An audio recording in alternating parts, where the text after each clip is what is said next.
Oh my gosh, you guys, there's like right now 666 subscribers to our channel. That's really creepy. Crazy.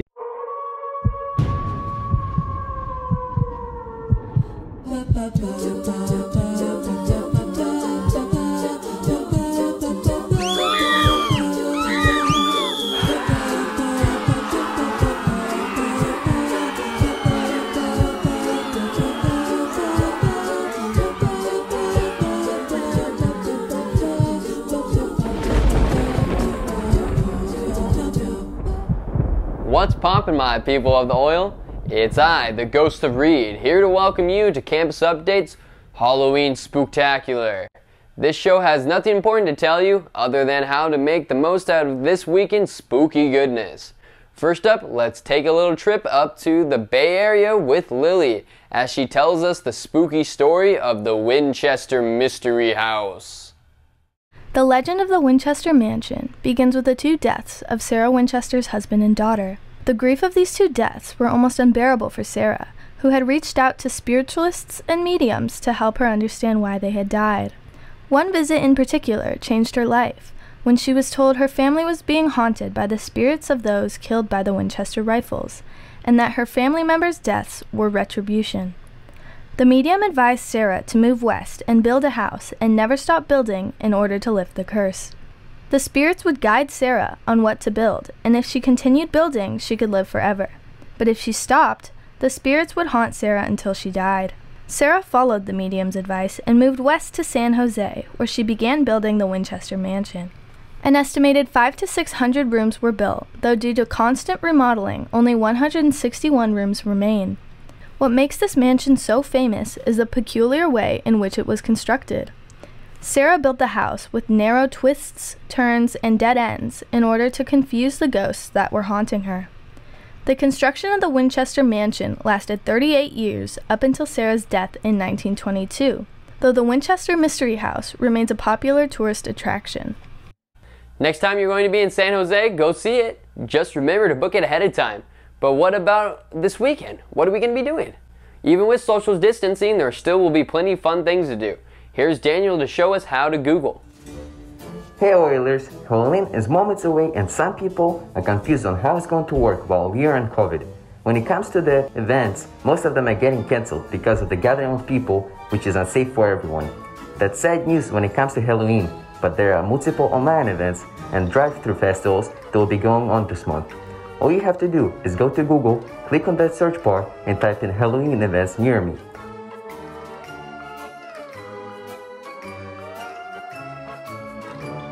There are also some neighborhoods that will be doing trick-or-treating while keeping up social distancing. So don't be upset and go find some safe ways to celebrate Halloween. Wow, search engines are the answer to life's problems. Did you know the old Sears department store at the Westminster Mall is haunted? Actually, I don't know if it is or if it's not, but you can find out because it's now a Halloween store. If you're in need of some costumes or holiday decor, take a trip to the mall with Kyla. Hey Oilers, it's Monstober, and as many of you know, Halloween is approaching, and I'm here to let you know about an awesome Halloween store if you're still in need of a costume. Welcome to Spirit Halloween, located off of Golden West and Bolsa Avenue. As you walk through Spirit Halloween, you will notice the huge variety of costumes throughout the entire store to choose from as you walk down each aisle, or around the store. Along the walls, there are a numerous amount of masks and even larger amount of wigs. There's costumes from an M&M to a Teletubby. There's even a wall filled with those awesome inflatable costumes. But not down to spend money on costumes this year? Don't worry, we got you covered. Here's some ideas to create your costume at home. Be a robber, mummy, fisher, snowboarder, a kook or a gnarly grom, sports player, farmer, Oompa Loompa, to finally a train conductor.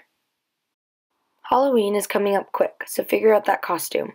Spirit Halloween is open every day, 10 a.m. to 9 p.m., located at Westminster Mall. Just remember to drive to the back of the mall. Okay, so you have places to go, you got a costume to wear. What's next? Oh right, jack-o'-lanterns. Everybody knows how to carve one of these, but here's Sean in Catalina Harbor to show us how to do it anyways. Today we're going to be talking about carving pumpkins. So you want to go to your local Vaughn's or wherever store. I'm in Catalina. So I'm going to go pick up a pumpkin real quick. So let's find a plump one. Yes. This one looks plump. Let's use this guy. So now you just going to take it, roll it down the street, roll it on back to your house or to your boat or wherever. I'm on a boat, so. But I take the boat back to my house. And now we're back. We're going to start off with the pencil. And we're going to carve around the pumpkin, on the top. Because you're going to want to cut off this thing first. So you use a knife. Be careful, though, because I cut my fingers, you'll see, and it hurt. You want to cut it, and then once you cut that, you want to take the seeds out from the top. And then you get a clean pumpkin inside. Alright, now you want to draw the lines for the mouth, and then you want to cut out the mouth, and be careful if you're using a sharp knife. And then once you cut out the mouth and it's looking good, then you want to draw out the holes for the eyes, then cut out the eyes. And then be careful, because I cut myself. Yeah, that was not fun. And now once you got that, you just want to take one last look and use a cleaning utensil to perfect your pumpkin, and then you should be done in a mighty looking pumpkin right there, folks. That's all. Peace out. Back to you. So what do you do with all those pumpkin guts? Most people cook the seeds or make a pie. Making a pumpkin pie turns out to be easy, or so Quinn says. I'm kind of afraid to see his recipe. Pumpkin pie has been a Halloween staple for years, and it's so easy to make your own at home. All you need is an oversized whisk, a chef's hat, and a Halloween costume from when I was 9.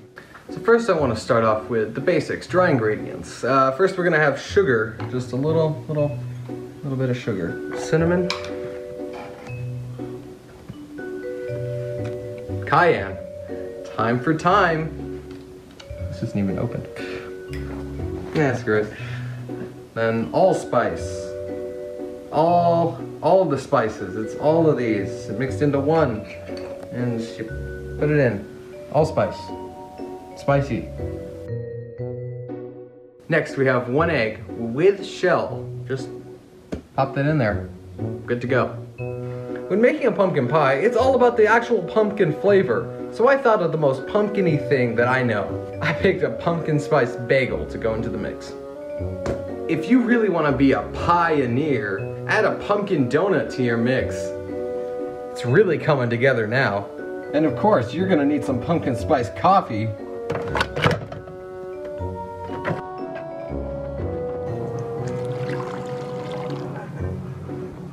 Looks great. Is it just me, or is this not orange enough?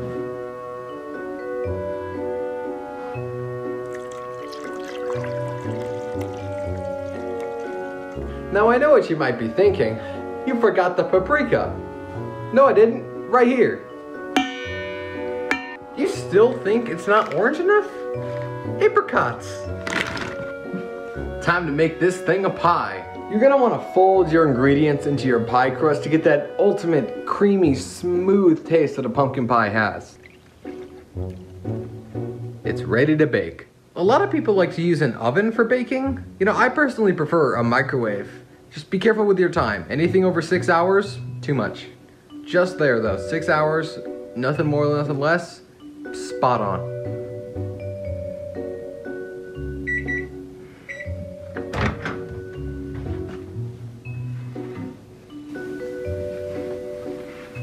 It looks perfect.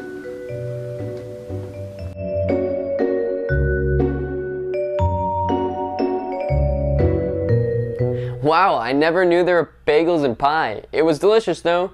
Too bad about the glass jar, because I ate some pie and it killed me, as you plainly see. Before my untimely demise, I made a last call talk with a bunch of crazy people. Here it is. Call talk! What do you want etched into your tombstone? Told you it wasn't the imposter. This is a life or death question. I don't know. Put like legend. Alright, what teacher would you team up with to survive a horror movie? Or Mr. McLaughlin. Yeah. Get with Mr. Morris, you know it's gonna be a good time. Simmons. Probably Simmons.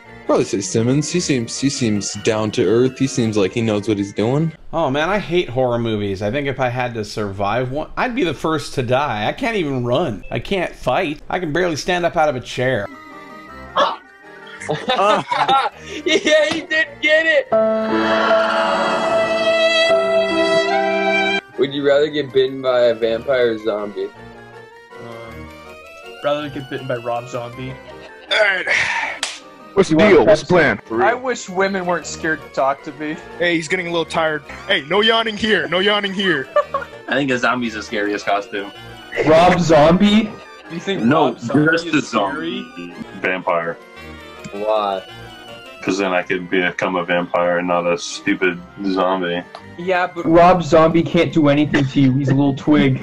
Don't let them track you anymore. Snap your Chromebook in half.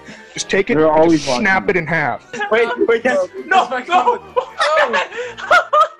Oh, crap. That's a joke. That's a joke. You shouldn't break school property. I could literally push Rob Zombie over with my pinky. Yeah. Oh, I wish I had a wife. I wish I'd be out of here and I'd get a job and I'd be like living on 40 acres in the the Midwest, dude. Oh. Next, you have to throw out your social security card. 692. I forget the middle numbers, and I'm pretty sure. And What mechanism do you have to hand out candy this Halloween that is COVID safe? Wrestling. What is the scariest Halloween costume you've ever seen? Someone who's dressed up as Reed Sharp. ever seen an anime Snake Girl before? It's the greatest thing in the world. They're kind of weird, man. You gotta get better questions. Oh no! I'm deathly afraid of urinals. Oh! What is going on? What's the deal with clowns? What's the deal with clowns? Yeah, how do you feel about them? I don't know, I don't like when they come over, ask me to get on call talk and answer questions. What's the spookiest thing you've seen at HBHS? Yeah, I went to the bathroom once. I actually don't know who Rob Zombie is. You know what's really scary? That you just lost 12 minutes or so of your life that you could have been doing something important or fun. It's not like I didn't warn you. And remember folks, don't forget to vote, because your life may depend on it.